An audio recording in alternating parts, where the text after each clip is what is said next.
Bienvenue à nouveau. Dans la leçon précédente, nous avions laissé la plongée italienne bloquée aux portes du port, liée à un décret de 1979 qui ne parvenait plus à suivre la course de l'industrie.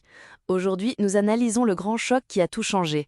Alex, voyageons vers le sud, direction Palerme. Exactement, Chloé. La période entre 2001 et 2016 est une décennie d'effervescence incroyable. Alors qu'à Rome, la législation nationale se tait, le marché mondial de la plongée industrielle parle une langue nouvelle.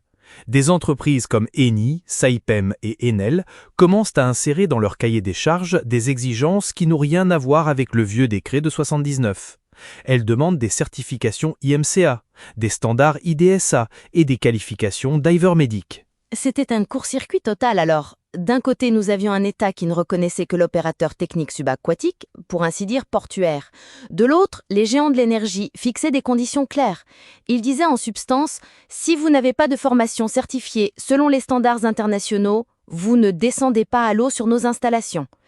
Et c'est précisément dans ce vide de pouvoir législatif que la région sicilienne voit une opportunité stratégique, n'est-ce pas ?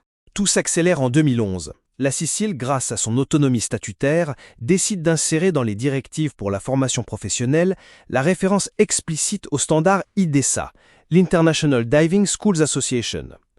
C'est le premier véritable ancrage normatif. Mais la vraie révolution est la loi régionale numéro 7 du 21 avril 2016. Chloé, ce n'est pas seulement une loi régionale, c'est un véritable manifeste industriel. Il est fondamental d'en comprendre les détails techniques, car c'est là que change la vie du plongeur. L'article 1 de la loi 7 définit enfin qui est le professionnel de la plongée industrielle en utilisant la classification ISTAT et en incluant les activités inshore, offshore et en eau intérieure. Mais le vrai chef-d'œuvre est l'article 2 qui divise la profession en 3 niveaux hiérarchiques clairs, exactement comme cela se passe dans le reste du monde. Peux-tu les décrire plus en détail ? Bien sûr. Le premier niveau, c'est le inshore diver pour des travaux jusqu'à 30 mètres. Ensuite, nous avons le deuxième niveau, l'offshore air diver, aussi appelé top-up, pour des travaux jusqu'à 50 mètres. Et enfin, le troisième niveau, l'offshore sat diver, qui est le plongeur de grande profondeur, travaillant en saturation au-delà de 50 mètres.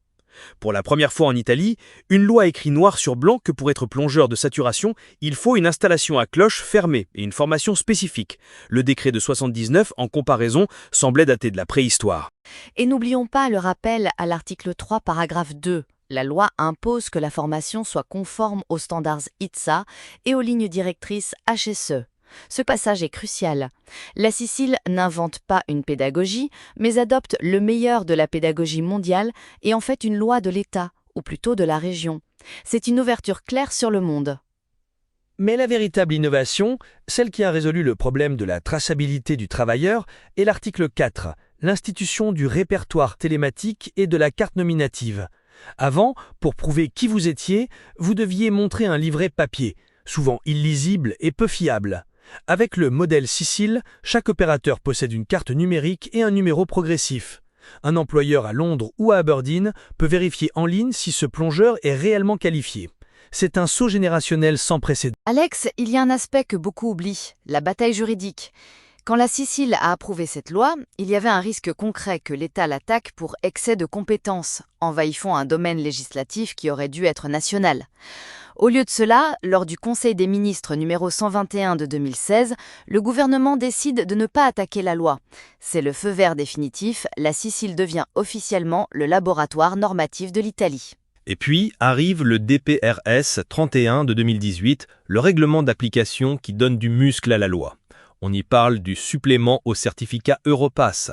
C'est une étape technique mais vitale. Grâce à ce document, le titre obtenu en Sicile devient utilisable dans toute l'Union européenne conformément à la directive 2005/36.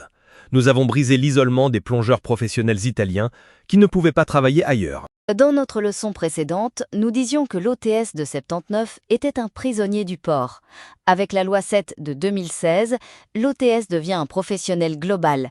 Il peut travailler en inshore pour les autorités portuaires, mais peut aussi viser les grands navires de travaux offshore ou les plateformes d'extraction, car sa formation est désormais reconnue par l'industrie internationale. C'est une véritable émancipation. Cependant, Chloé, un problème subsistait.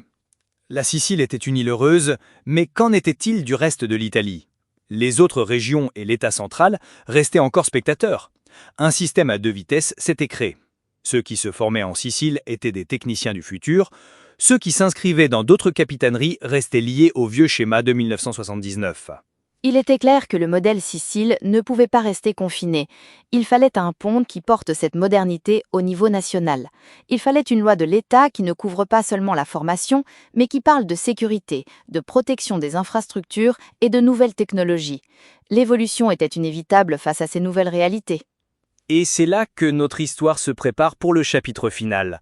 En 2026, l'État italien décide de reprendre la scène, en apprenant la leçon sicilienne et en la projetant à une échelle encore plus vaste, celle de la sécurité nationale. Nous étudierons ce saut historique dans la prochaine leçon. Pour aujourd'hui, retenez ceci. La loi 7 de 2016 de la Sicile a été la chaloupe de sauvetage qui a permis à la plongée italienne de ne pas sombrer dans l'oubli normatif. La leçon est finie, rangez vos tablettes. On se voit à la prochaine immersion. Salut!